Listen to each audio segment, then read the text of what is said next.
क्या सच में एक भारतीय सैनिक ने अकेले ही चीनी सेना को हराया था? कौन था वो सैनिक जिसका सिर चीनी सेना काटकर ले गए थे?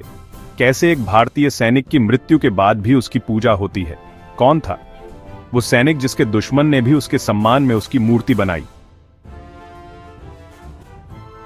जय हिंद दोस्तों, आज हम बात कर रहे हैं राइफलमैन जसवंत सिंह रावत की, जो चौथी गढ़वाल राइफल्स की पैदल सेना रेजिमेंट के सदस्य थे।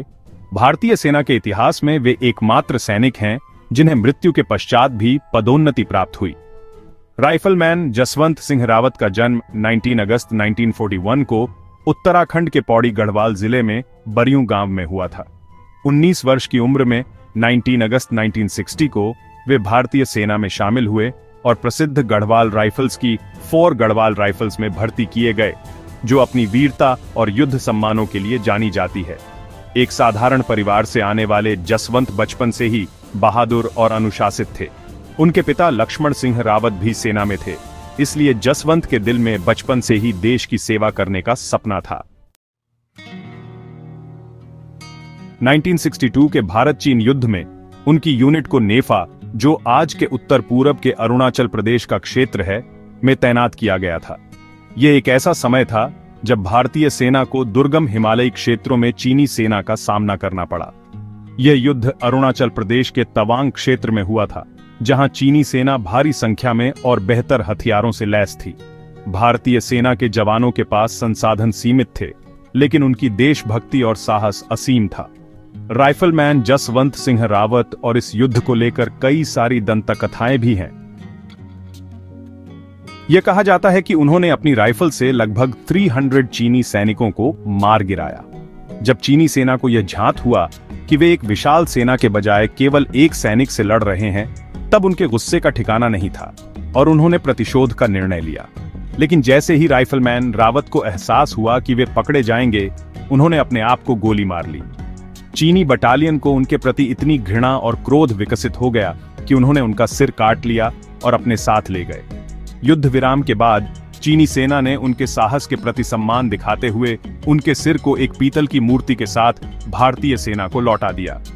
वह एक और भी कहानी कही जाती है कि 1962 के युद्ध के दौरान नूरानांग, जो अब जसवंतगढ़ के नाम से जाना जाता है, पोस्ट पर भारतीय सेना का एक छोटा सा दल तैनात था, जिसमें राइफलमैन जसवंत सिंह रावत भी शामिल थे। चीनी सेना ने इस पोस्ट पर आक्रमण करने की योजना बनाई थी, लेकिन जसवंत और उनके साथियों ने डटकर मुकाबला किया। चीनी सेना की तादाद बहुत ज्यादा थी, लेकिन जसवंत सिंह ने हार नहीं मानी। नूरानांग की लड़ाई में जब गढ़वाल राइफल्स के सैनिकों को पीछे हटने का आदेश मिला, तब यूनिट के एक 21 वर्षीय सिपाही जसवंत सिंह ने युद्ध क्षेत्र छोड़ने से मना कर दिया। असाधारण साहस दिखाते हुए उन्होंने अपने पद पर डटे रहकर चीनी सैनिकों का सामना किया। वे युद्ध में शहीद हो गए, पर 3 दिनों तक और अंतिम सांस तक वीरतापूर्वक लड़ते रहे और अंततः शहीद हो गए। वहां के स्थानीय किंवदंती के अनुसार स्थानीय कहानी यह है कि जसवंत सिंह रावत ने अपनी चौकी छोड़ने से मना कर दिया और अकेले ही विशाल चीनी सेना का सामना करने का फैसला किया। स्थानीय कहानी के अनुसार उनकी सहायता सेला और नूरा नाम की 2 मोनपा लड़कियों ने की थी। कुछ अन्य कहते हैं कि बूमला नाम की एक गांव की महिला ने की थी। जसवंत सिंह रावत ने विभिन्न स्थानों पर इस तरह से बंदूकें रख दी थीं कि चीनियों को विश्वास हो गया कि चौकी पर कई सैनिक हैं। सेला और नूरा के साथ राइफलमैन जसवंत सिंह रावत अलग अलग जगहों पर दौड़ते और दुश्मनों पर गोलियां चलाते। राइफलमैन जसवंत का हमला चीनियों के लिए घातक साबित हो रहा था। उन्हें भारतीय सेना के कितने लोग हैं इसके बारे में पता नहीं हो पा रहा था, लेकिन एक विश्वासघात राइफलमैन जसवंत के लिए घातक साबित हुआ। जो व्यक्ति राइफलमैन जसवंत को राशन की आपूर्ति कर रहा था, उसे चीनियों ने पकड़ लिया और उसने राइफलमैन जसवंत सिंह रावत और उनके 2 साथियों सेला और नूरा के बारे में सारी जानकारी बता दी। प्रतिशोध की भावना से चीनी सेना ने जवाबी कार्रवाई की, जिसमें ग्रेनेड विस्फोट में सेला की मौत हो गई। एक अन्य किंवदंती के अनुसार सेला ने चीनी सेना द्वारा पकड़े जाने से बचने के लिए चट्टान से कूदकर अपनी जान दे दी थी। उनका मानना है कि सेला के मन में राइफलमैन जसवंत के लिए एक भावनात्मक कोना था और यह उसके लिए उसका प्यार था, जिसके लिए वह अपनी आखिरी सांस तक लड़ी। राष्ट्र के लिए इस लड़ाई में नूरा को भी चीनी सेना द्वारा मारा दिया गया था। कहानी कुछ भी हो, लेकिन यह सच है कि उनके द्वारा लड़ा गया युद्ध कोई साधारण युद्ध नहीं था। उपलब्ध आधिकारिक दस्तावेजों के अनुसार नवंबर 1962 में युद्ध के अंतिम चरण में सेना की यूनिट सैनिकों और गोला बारूद की कमी से जूझ रही थी। 17 नवंबर को राइफलमैन जसवंत सिंह की बटालियन पर चीनी हमले हुए। राइफलमैन जसवंत सिंह रावत की कंपनी पर चीनी सेना द्वारा कई हमले किए गए। दुश्मन उनकी एक प्लाटून के बहुत करीब एक मीडियम मशीन गन ले आया और उससे गोलियां बरसाने लगा, जो उनके लिए खतरनाक साबित हो रही थी।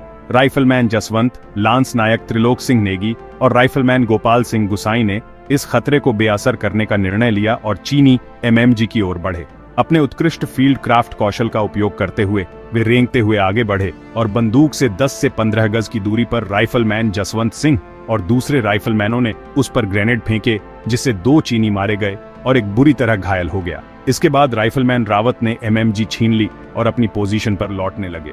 एमएमजी लेकर भारतीय लाइन की ओर लौटते समय दुश्मन ने नजदीक से स्वचालित हथियारों से गोलीबारी शुरू कर दी। राइफलमैन जसवंत सिंह के सिर पर गोली लगी और वे मौके पर ही शहीद हो गए। उनके हाथ में अभी भी एमएमजी थी। राइफलमैन जसवंत सिंह शहीद हो गए, लेकिन उनकी साहसिक कार्रवाई ने एमएमजी को चुप करा दिया और एक बड़ा खतरा समाप्त हो गया। इससे युद्ध का रुख बदल गया और अंततः चीनी सेना को 300 सैनिकों की हानि के साथ पीछे हटना पड़ा। राइफलमैन जसवंत सिंह को उनकी असाधारण बहादुरी, अदम्य लड़ाई की भावना और सर्वोच्च बलिदान के लिए महावीर चक्र से सम्मानित किया गया। उनकी यूनिट 4 गढ़वाल राइफल्स को नूरानांग के युद्ध के लिए बैटल हॉनर से नवाजा गया, जो 1962 के चीन भारत युद्ध में किसी भी सेना यूनिट को दिया गया एकमात्र सम्मान था। जिस चौकी पर राइफलमैन जसवंत सिंह ने अपनी अंतिम लड़ाई लड़ी थी, उसका नाम अब जसवंतगढ़ है। स्थानीय निवासी उन्हें बाबा जसवंत सिंह रावत के नाम से पुकारते हैं। जसवंतगढ़ में उनके व्यक्तिगत सामान आज भी संरक्षित हैं। राइफलमैन जसवंत सिंह के कमरे की देखरेख के लिए 5 सैनिकों को विशेषतः नियुक्त किया गया है। यद्यपि कमरा खाली है, सैनिक प्रतिदिन सुबह 4:30 बजे बिस्तर की चाय, सुबह 9 बजे नाश्ता और शाम 7 बजे भोजन तैयार करते हैं। सेना के सूत्रों के अनुसार उनके कमरे की चादरें अक्सर उखड़ी हुई पाई जाती हैं और उनके कपड़े बिखरे हुए मिलते हैं। स्थानीय सैन्य यूनिट में यह विश्वास है कि राइफलमैन जसवंत सिंह रावत अभी भी आत्मा के रूप में चौकी की रक्षा करते हैं और सपनों में सैनिकों को मार्गदर्शन प्रदान करते हैं। वे एकमात्र सैनिक हैं जिन्हें मृत्यु के पश्चात मेजर जनरल के पद पर पदोन्नत किया गया है। उनका वेतन हर महीने उनके खाते में जमा होता है और उन्हें कई अवसरों पर आधिकारिक छुट्टियां भी प्रदान की जाती हैं। देहरादून में जसवंत नगर की आवासीय परियोजना का नाम उनके सम्मान में उनके नाम पर रखा गया है। कहानी वास्तव में वीरतापूर्ण है और इसमें कोई संदेह नहीं है कि उनके द्वारा प्रस्तुत बहादुरी का स्तर अतुलनीय है। यदि आपको हमारे द्वारा किया गया कार्य पसंद है तो कहानी को आपके सामने लाने के लिए कृपया हमें लाइक और सब्सक्राइब करें और इसे हमारी युवा पीढ़ी के साथ शेयर करें ताकि उन्हें इस ऐतिहासिक बहादुरी के बारे में पता चल सके। अपनी बहुमूल्य कमेंट के साथ हमें सराहना करना न भूलें और हमें बताएं कि क्या आप किस युद्ध नायक की कहानी सुनना चाहते हैं।